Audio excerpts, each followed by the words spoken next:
Leta y'u Rwanda irasuzuma ikibazo cy'abaturage bangirijwe ibyabo n'ikirunga cya Nyiragongo giherutse kuruka. Uretse n'uwahuye n'ibiza, leta isanzwe gufasha abakene bayo. Urumva rero kuba umuntu ikirunga cyarutse kigafata ku myaka ye, kuba yahabwa ubufashwa rwose ntabwo ari ibintu umuntu yakwirwa yibazaho.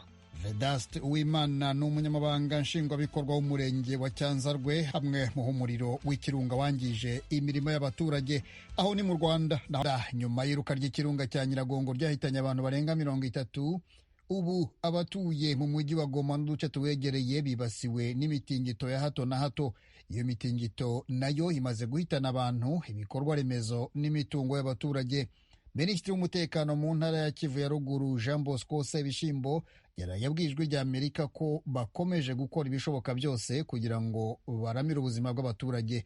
Aha yari kuri mikoro mugenzi wacu Edi Rwema. Turafite amakuba kuba kiriya kirunga cya Nyiragongo cyarutse uyu munsi, byo gukomeza kuruka bitaba byarahagaze, ariko imitingito cyabaye ikibazo kuko byinshi birimo byangirika, cyane cyane inyubako iri kwangirika, imihanda iri gusaduka. Mbese muri make ni amakuba atoroshe. Tukaba dukomeje gukurikirana ese bizahagarara byari, ariko imitingito ni myinshi. Idakika turi gukurikirana nk'imitingito irenze 2, ntabwo byoroshye. Hanyuma se nkawe minisitiri muri guverinoma, muri iki gihe nk'uko ubivuze ako karere kanyu kugarijwe n'amakuba, ni iki murimo gukora kugira ngo murengere ubuzima bw'abaturage batuye muri uwo mujyi wanyu ndetse n'ibikorwa byabo cyangwa se n'imitungo yabo? Murakoze cyane. Rega hari ibintu biba birenze imbaraga z'umwana w'umuntu.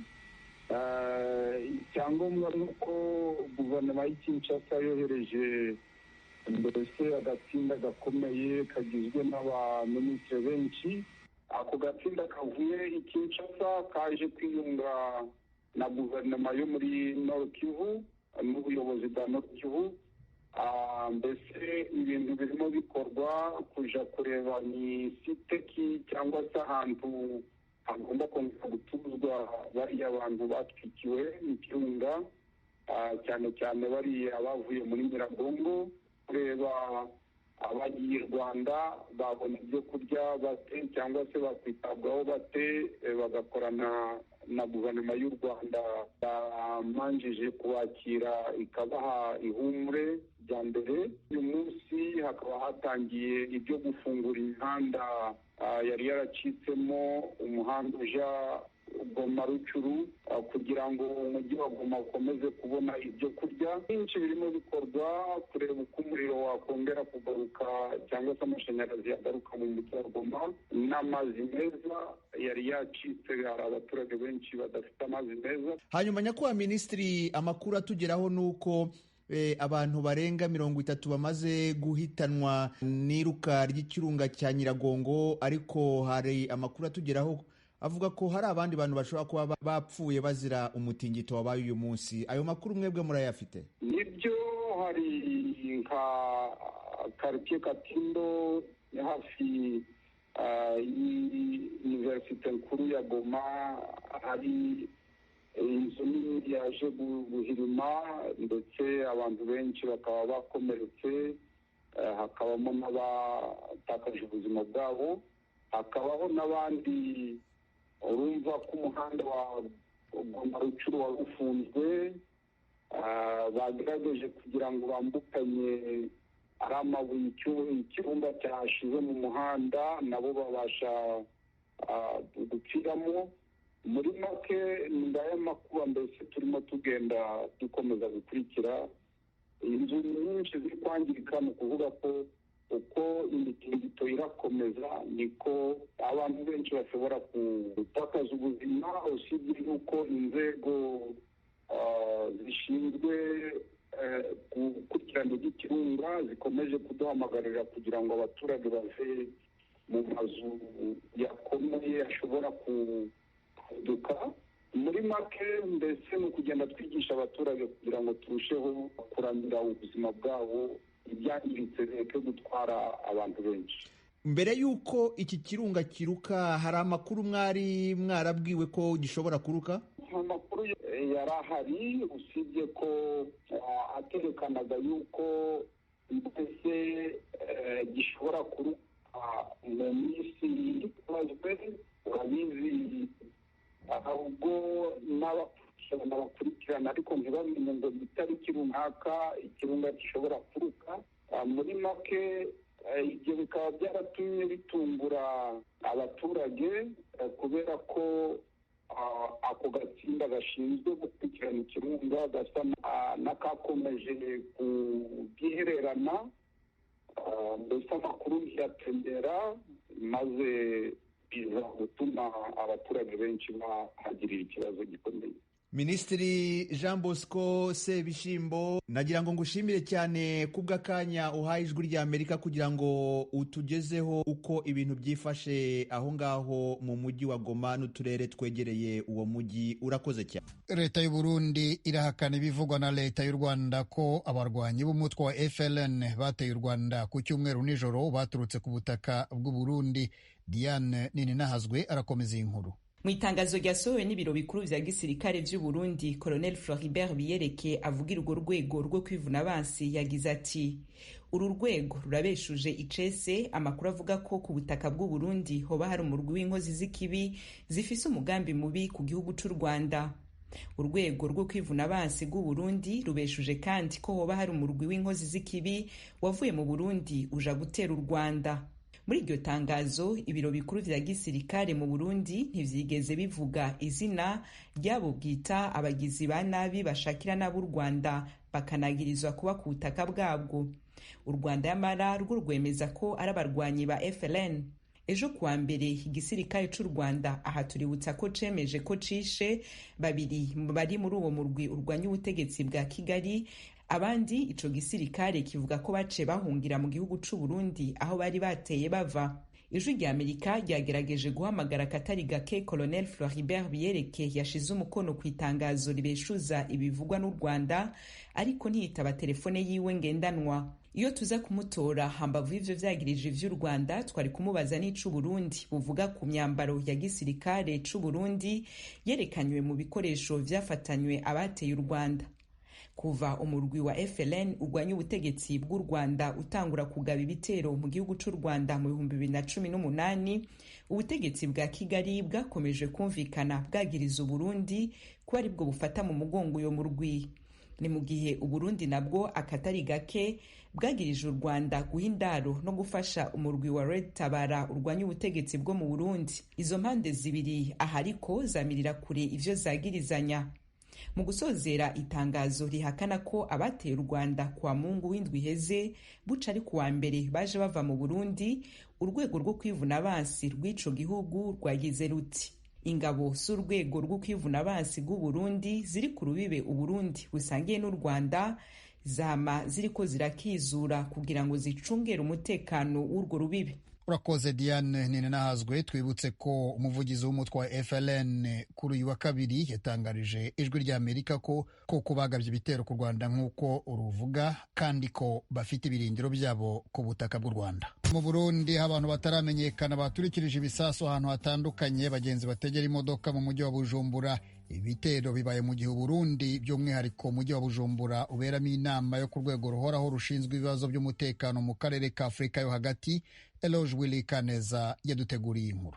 Mu masaha saa moya z'ijoro niho hatangura guturika amagrenade asa n'ayaturikiye rimwe nk'uko bamwe mu baba ku mugwa mukuru w'ubutunzi Bujumbura babw'ijwi rya Amerika. Ibituro bitatu nivyo vyatewe kw'ayo magrenade, ni ukuvuga kiri kw'isoko ya Kotebu muri zone Ngagara mu buraruko bwa Bujumbura, ico ku modokari zunguruza abantu n'ibintu zija mu manuko bwa Bujumbura zivuye ahahoze isoko nkuru hagati mu gisagara. Hakaba hari n'izindi zatewe ku gituro c'ahazwi nka Permanence hagati y'amazone ya Bwiza na Buyenzi, naho nyene hagati mu gisagara ca Bujumbura kw'ibarabara ryitiriwe Peuple Murundi, hamwe n'ikibanza gikoreramwo abakenyezi n'abakenyezi bacuruza ivyamwa hafi y'icicaro gikuru c'amaposita mu Burundi n'ikigo ca leta co gutumatumanako amakuru Onatel. Aha n'imiburiburi abantu 22 bahasize ubuzima mu gitero ca grenade mu 2015. Umunyagihugu muri zone Bwiza yabwijwe rya Amerika uko vyagenze aho yari aherereye kuri permanence. Twari natwe kaburimbo amace twumva ikintu gitanguye guturikira ahandi aho twari duhagaze natwe ibintu bituritse ikibirira abantu nabo ntibajya bamanuka bagenda kuri presse rege abantu hambere batanguye kumanuka bagenda batengatiye amaboko abandi nabo bamanuka babateruye rero tubona imiduga myinshi igenda imanukana abantu ntacyo twari tumenyereye nk'iyi minsi ntabwo twari duherutse byari biherutse nk'iyi minsi ntacyo twoshobora kumenya ibyo babivako mwaheza kuza twe dufise ubwoba kuko tutazi ibiza gukurikira urabona ubu harasanga hari abapolisi bariko baragerageza kugira imiduga irengana bagabanya ambutiyaje gusa abajejwe umutekano ko boza baragerageza kwegera ahantu hari uruja n'uruza rw'abantu hama tugasaba nabo bagizi nabi ko botuza. Inyuma y'ibi bitero abapolisi benshi b'urwego rujejwe kurwanya imigumuko bari kumwe nabo mu gisata kijejwe gucunga inzego z'igihugu, igipolisi cihuta gutabara Jemir hamwe na bamwe mu basirikare bakorera ku cicaro c'ibiro bikuru vya gisirikare hagati muri Bujumbura baciye banyagara. Amakuru twahawe n'abakunzi b'ijwi rya Amerika nuko abantu batari bake bakomeretse bakaba bajanywe mu bitaro bitandukanye ku mugwa mukuru w'ubutunzi. Abatatabawe n'abantu ku giti cabo bajanywe n'imodokari za polisi hamwe na za rusehabaniha. Abantu bafise ubwoba bwinshi bariko bariruka batarabi iyo baja. Amahoni n'imiduga n'urwamo rwa za kizimyamwoto n'imiduga ya polisi n'ivyo vyumvikana gusa mu gisagara.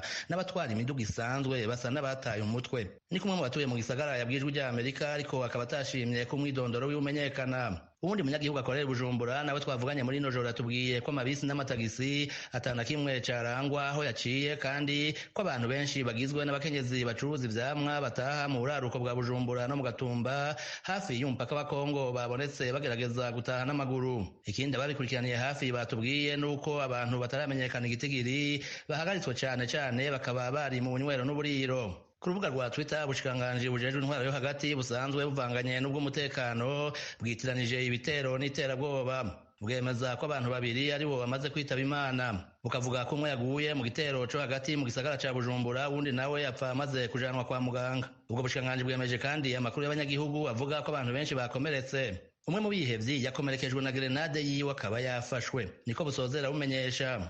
Amakuru ataremezwa ijwi rya Amerika ryahawe na bamwe mu banyagihugu bari ku gituro ca Kotebu avuga ko hari abandi bantu bane bapfuye barimo umukenyezi kandi ko n'uwo yateye grenade igipolisi camurashe apfa imbere y'uko aturitsa izindi zitanu yari afite mu mifuko. Umugambwe CNDD-FDD uri ku butegetsi nawe nyene wanditse ku rubuga rwabo rwa Twitter wiyamiriza ico wise iterabwoba ryakorewe abanyagihugu bitekaniye uremesha imiryango yabuze unifuriza bakomeretse ukoroherwa. Urangiza usaba ko abakoze ivyo bitero bohanwa hisunzwe amategeko. Mw'ijoro ryo kuwa 9 Juni ku kwezi abandi bantu 13 bari mu mukoloneli wo mu gisirikare c'u Burundi baguye mu gitero c'abantu bitwaje ibirwanisho muri komine n'intara ya Muramvya hagati mu gihugu c'u Burundi. Abandi ndwi bishwe mu kindi gitero mw'ijoro ryo kuwa 16 rishira 17 ukwezi kwa kane guheze muri komine Rusaka intara ya Mwaro ihanura bibe na Muramvya.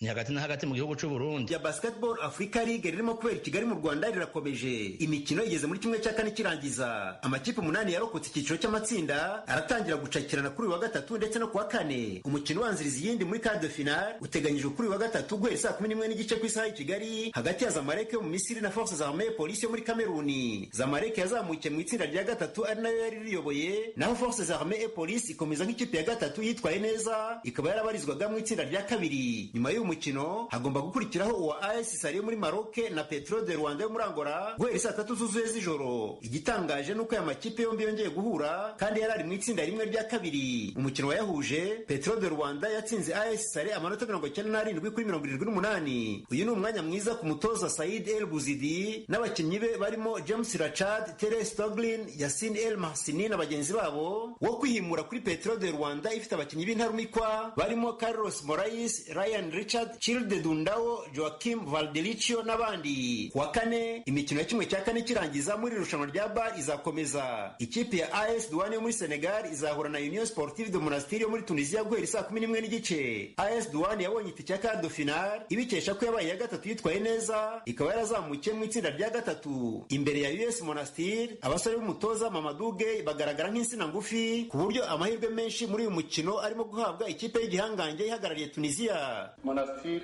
bafite defense agressive baragresa adversaire cyane ku buryo abura ibyo akora, shuti ze zikanga, agafokusa amashuti. Atake ya Monastir irihuta ku buryo ubona kujya kuri hano bidasaba amasegonda arenze 10. Mu makipe ari muri bare nka Monastir imaze kubona ifite abakinnyi batatu bari ku rwego ruri hejuru. Uriya abakinnyi Samari NBA, kagira uriya muri Baneze nimero 15 nawe ukaze. Kuri wa kane kandi guhera saa 3 z'ijoro hateganyijwe umukino utegerejwe n'abanyarwanda benshi uzahuza Patriot Basketball Club yo mu Rwanda na Ferroviario do Maputo yo muri Mozambique. Patriot yazamutse iri ku mwanya wa kabiri mu itsinda rya mbere, Ferroviario nayo ibi ya kabiri mu itsinda rya gatatu. Abasore b'umutoza Alan Major wa Patriot Basketball Club barimo Kenny Gasana, Sedar Sagamba, Brandon Costina, Dieudonné Ndizeye na bagenzi babo barasabwa kubyaza umusaruro amahirwe bafite yuko bazaba bakinira mu rugo kandi bakirinda amakosa ayo ariyo yose kugira ngo badatungurwa n'abakinnyi ba Ferroviario de Maputo biganjemo abakuze barimo Custodio Muchate, Alvaro Massa, Ajehibaru, tutibagiwe Miki Lukusa Kabongo, umumeneri kabuhariwe ukomoka muri Repubulika Iharanira Demokarasi ya Kongo. Uyu mukino wa Patriot Basketball Club na Ferroviario de Maputo tuzawabagezaho urimo kuba kuri radio yanyu mudatenguha ijwi rya Amerika. Yari Claude Munyandinda i Kigali. Mukomeje kumva radiyo ijwi ry'Amerika, ni umwanya w'ikiganiro Amerikana mumenyereye buri wa gatatu muri aya masaha, ikiganiro kibanda ku byaranze Amerika mu bihe byahise no mu bihe tugezemo, mugitegurirwa kandi mukakigezwaho na Thomas Kamilindi. Mwaramutse neza. Ku itariki ya 25 y'ukwezi kwa gatanu mu 1935 hari kuwa gatandatu, umwirabura witwa Jesse Owens yaciye umuhigo w'isi yose wo gusimbuka umurambararo kugera kuri metero 8 na santimetero 13. Uyu muhigo wamaze imyaka 25 yose nta wundi muntu urawesa ukundi ku isi yose. Icyo gihe Owens yari afite imyaka 21 y'amavuko. Yigaga muri kaminuza ya leta ya Ohio State University mu burasirazuba bwo hagati bwa Leta Zunze Ubumwe za Amerika.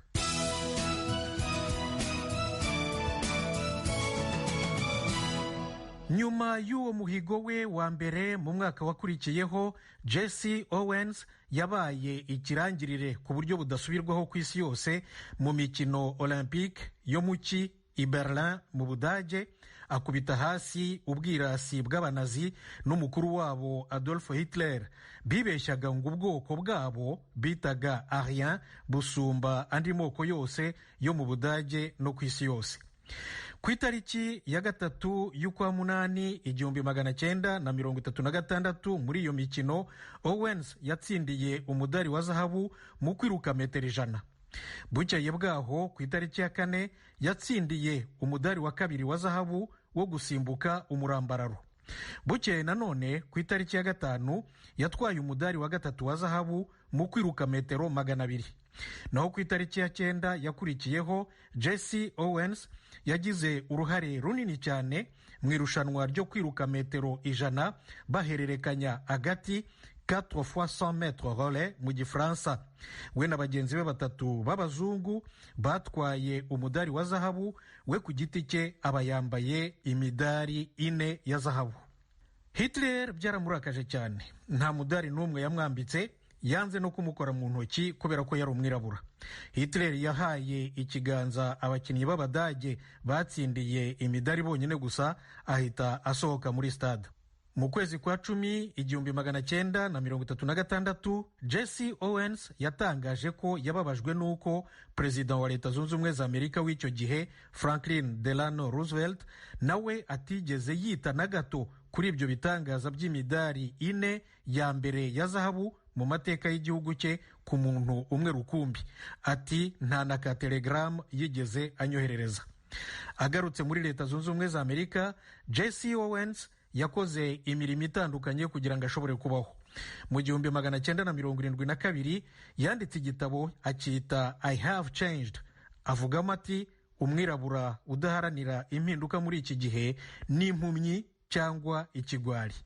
Mu 1980 yasabye President Jimmy Carter wa Leta Zunze Ubumwe za Amerika gukuraho icyemezo cya guverinoma ye cyo kutajya mu mikino Olympique muki i Moscow mu Burusiya ku bakinnyi bose b'Abanyamerika. Kuri Owens ihame ry'ibanze ry'iyi mikino olympique rirenze intambara na za politiki, ni ihuriro ry'ubuvandimwe n'urukundo. Ariko perezida Carter ntiyamwumvise, ntiyigeze yemera igitekerezo cye.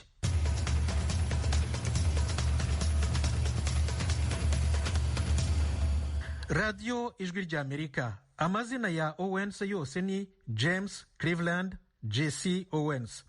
Yavutse ku itariki ya 12 y'ukwezi kwa 9 mu 1913 mu mujyi wa Oakville muri leta ya Alabama iri mu majyepfo ya Leta Zunze Ubumwe za Amerika. Sekuru ubyara se yari yarakuriye mu bucakara. Iyo yajyaga mu marushanwa ivanguramoko yajyanaga naryo aho agiye hose. Ntiyasangiraga n'ikipe ye, yariraga muri za restaurant zagenewe abirabura bonyine gusa. Ntiyararanaga n'ikipe ye, yaryamaga muri hoteli zagenewe abirabura bonyine gusa. Yitabye Imana ku itariki ya 31 y'ukwa gatatu 1980 afite hafi imyaka 67 mu mujyi wa Tucson, leta ya Arizona mu burengerazuba bw'igihugu. Aho yararaga ari mu mikino y'i Berlin mu 1936, ubu habaye inzu ndangamurage ye Jesse Owens. Usangamo amafoto y'ibitangaza bye. Naho mu 2016 we na bagenzi be babirabura bandi 17 bajyanyemo muri iyo mikino rero y'i Berlin mu 1936 bakozweho filime yitwa Olympic Pride American Prejudice. Ni nko kuvuga ngo ishema ry'imikino Olympic, akarengane ka Amerika. Umutegetsi muri ONU yagabishije akanama kajejwe amahoro n'umutekano ejo ku munsi wa kabiri ko ingingo zihuta zikwiye gufatwa kugira hakingwe amafa ashobora kwaduka mu ntara ya Tigre yo muri Ethiopia yasizikajwe n'intambara. Mark Lowcock atwara igisata cyo gutabara muri ONU yavuze ko mu gihe imfashanyo zitotangwa mu mezi abiri ari imbere, ubuzima bw'abanyagihugu buzoba buri mu kaga muri iyo ntara. Mark Lowcock avuga ko hafi abantu bashika 20% muri ako karere bakeneye ibifungurwa vyihuta, kandi ko ugusambura no guhohotera abasivile bibandanya muri iki gihe muri iyo ntara. Uwo mutegetsi wa ONU agereranya ko ibice 90% birenga vy'umwimbu vyasahuwe, ibindi biraturirwa, kandi 80% by'ibitungwa muri ako karere byaribwe, ibindi biricwa. Muri Nigeria, ikiza ca kolera mu buraruko bw'igihugu kimaze kwica abantu bashika kuri 20 mu ndwi zibiri ziheze, abandi barenga 300 bakaba bakiri mu bitaro bavugwa iyo ngwara. Ibyo byashyikirijwe n'umutegetsi mu bushikiranganji bw'amagara y'abantu ejo ku munsi wa kabiri. Abakozi mu by'amagara y'abantu hamwe n'imiti byaciye birungikwa mu turere twasinzikaye mu gihe isekeza ryo guhimiriza abanyagihugu gukurikiza amabwirizwa y'isuku no kunywa amazi meza rikibandanya.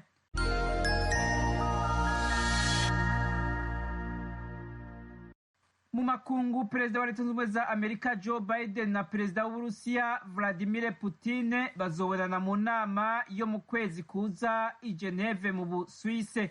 Izo bibaye inama ya mbere izoba ihuje abo bategetsi babiri amaso mu yandi, mu gihe ivyo bihugu bibiri bigifise ibibazo bibitandukanya. Perezidansi ya Amerika White House yemeje ejo ku munsi wa kabiri ko iyo nama izoba ku itariki ya 16 y'ukwezi kwa gatandatu kuza, kandi ko ruzoba ari urugendo rwa mbere perezida Biden azoba agize mu makungu nka perezida. Muri urwo rugendo kandi azogendera Ubwongereza mu nama y'ibihugu 7 bitunze kuruta ibindi ku isi, no mu Bubirigi mu nama ya OTAN. Umuvugizi wa perezida Biden Jen Psaki yavuze ko we na Putin bazoganira ku bibazo byasitosekaje imigenderanire hagati ya Amerika n'Uburusiya. Igisirikare ca Leta Zunze Ubumwe za Amerika kigereranya ko kimaze gukura igice ca 4 c'inteko zaco muri Afghanistan. Perezida Joe Biden yatangaje mu kwezi guheze ko inteko za Amerika zizoba zavuye muri Afghanistan ku itariki ya 11 y'ukwezi kw'icenda, inyuma y'imyaka hafi 20 Amerika iri muri ico gihugu catabaguwe n'intambara. Itahukanwa ry'abo basirikare ryarateye ubwoba abanyagihugu bo muri Afghanistan, ko intambara ishobora kongera kuzokwaduka mu gihugu. Ntibiratomoka nimba abatalibani bazobandanya kubahiriza ibyo biyemeje mu kwezi kwa kabiri k'umwaka w'ibihumbi 2020 byo kwitandukanya na Al-Qaeda. Ibiganiro hagati ya Iran n'ibihugu rutura ku masezerano ya nucleaire yo mu bihumbi 2015 byarabandanije ejo ku munsi wa kabiri i Vienne muri Autrichia mu ntumbero yo kugarukana Amerika muri ayo masezerano. Iki gice kigira gatanu c'ivyo biganiro catanguye haheze umunsi Iran hamwe n'ikigo ca ONU kijejwe kugenzura ivya nucleaire bemeranije kongereza ikiringo co kubandanya basuzuma ibikorwa vya nucleaire Iran ikora ukundi kwezi kumwe. Icegera c'umushikiranganji w'imigenderanire wa Iran Abbas Araghchi akaba ari intumwa ya Iran muri ivyo biganiro yabwiye televiziyo ya Iran ko hatewe intambuko zishimishije mu bice bine by'ibiganiro bihitiye kandi yizeye ko ibi biganiro by'incuro ya gatanu byoba ibya nyuma.